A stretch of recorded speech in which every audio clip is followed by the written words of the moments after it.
Hello friends, welcome to Rama செம்மி kitchen. திரும்ப உங்களை பார்க்கல ரொம்ப சந்தோஷம். இன்றைக்கி நம்ம என்ன பார்க்க போகிறோன்னா ஒரு லஞ்ச் பாக்ஸ் ரெசிபி தான் பார்க்க போகிறோம். லெமன் ரைஸும் சேப்பங்கிழங்கு ரோஸ்ட்டும் எப்படி பண்ணுறதுன்னு தான் பார்க்க போகிறோம்.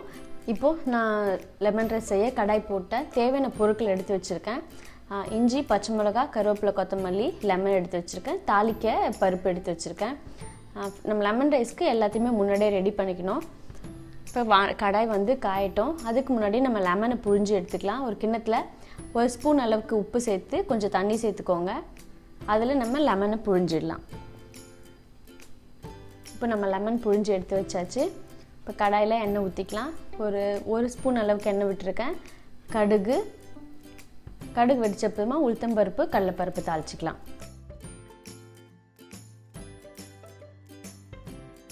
இப்போ நம்ம உளுத்தம்பருப்பும் கடலைப்பருப்பும் நல்லா வறுபட்டதுக்கப்புறமா கலர் மாறினதுக்கப்புறமா நம்ம முந்திரி பருப்பு சேர்த்துக்கலாம்.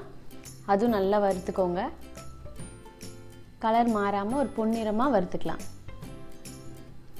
நல்லா வறுபட்டதுக்கப்புறமா மஞ்சத்தூள், இஞ்சி, பச்சை மிளகா இது ரெண்டுத்தையும் சேர்த்து நல்லா வதக்கிக்கலாம். கருவேப்பிலையும் எண்ணெயிலே போட்டு வதக்கிக்கோங்க. இது எல்லாம் வறுபட்டதுக்கப்புறமா பெருங்காய பொடி சேர்த்துக்கலாம். நம்ம எடுத்து வச்ச லெமன் ஜூஸை சேர்த்துக்கலாம். லெமன் ஜூஸை சேர்த்து நல்ல ஒரு கொதி இந்த மாதிரி வரணும். இந்த மாதிரி செஞ்சிங்கன்னா உங்களுக்கு சளி பிடிக்காமல் இருக்கும். இப்போ நான் கேஸை ஆஃப் பண்ணிடுறேன். நம்ம ரைஸ் சேர்த்துக்கலாம்.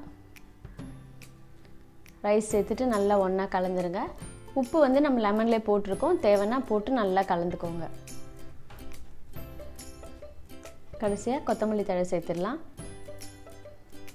எல்லாம் சேர்த்துட்டு நல்லா ஒன்றா மிக்ஸ் பண்ணிவிட்டு இதை இப்போ நம்ம மூடி போட்டு ஒரு 2-3 நிமிஷம் நல்லா வேக வச்சிடலாம். இப்போ நம்ம லெமன் ரைஸ் ரெடி ஆயிடுச்சு. அடுத்து நம்ம சேப்பங்கிழங்கு ரோஸ்ட் பார்க்கலாம். இப்போ நம்ம சேப்பங்கிழங்கை வந்து நான் வேக வச்சு எடுத்து வச்சுருக்கேன். பெரிய பீஸாக இருந்தால் இந்த மாதிரி கட் பண்ணிக்கோங்க. குழையாமல் வேக வச்சு எடுத்து வச்சுக்கோங்க. இந்த மாதிரி திட்டமாக வேக வச்சிங்கன்னா உங்களுக்கு வறுக்க கரெக்டாக இருக்கும். இப்போ தேவையான மசாலா ரெடி பண்ணிக்கலாம். 1 ஸ்பூன் அளவுக்கு அரிசி மாவு, மஞ்சத்தூள் 1/4 டீஸ்பூன்,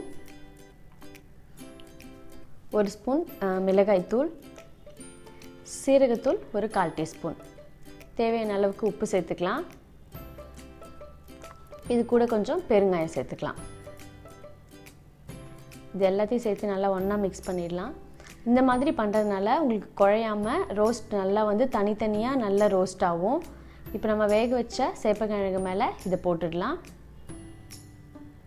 புதுசாக சேப்பங்கிழங்கு ரோஸ்ட் செய்கிறீங்கன்னா கண்டிப்பாக இதே மாதிரி ட்ரை பண்ணுங்கள். உங்களுக்கு வந்து அழகாக நல்லா ரோஸ்ட் வந்து தனித்தனியாக வரும். இப்போ இது எல்லாத்தையும் நல்லா ஒன்றா மிக்ஸ் பண்ணிக்கலாம். உப்பு காரம் செக் பண்ணிக்கோங்க கரெக்டாக இருக்கா அப்படின்ட்டு. வேணும்னா சேர்த்துக்கலாம். இப்போ வானலில் 1 டேபிள் ஸ்பூன் அளவு எண்ணெய் விட்டுருக்கேன். எண்ணெய் இந்த மாதிரி வானலில் எல்லா இடத்துலையும் படுற மாதிரி வச்சுக்கோங்க. அப்போ தான் கிழங்கு போய் வானலில் ஒட்டாமல் இருக்கும். கடுகு ஒரு 1/4 டீஸ்பூன், உளுத்தம்பருப்பு தாளிச்சிக்கலாம்.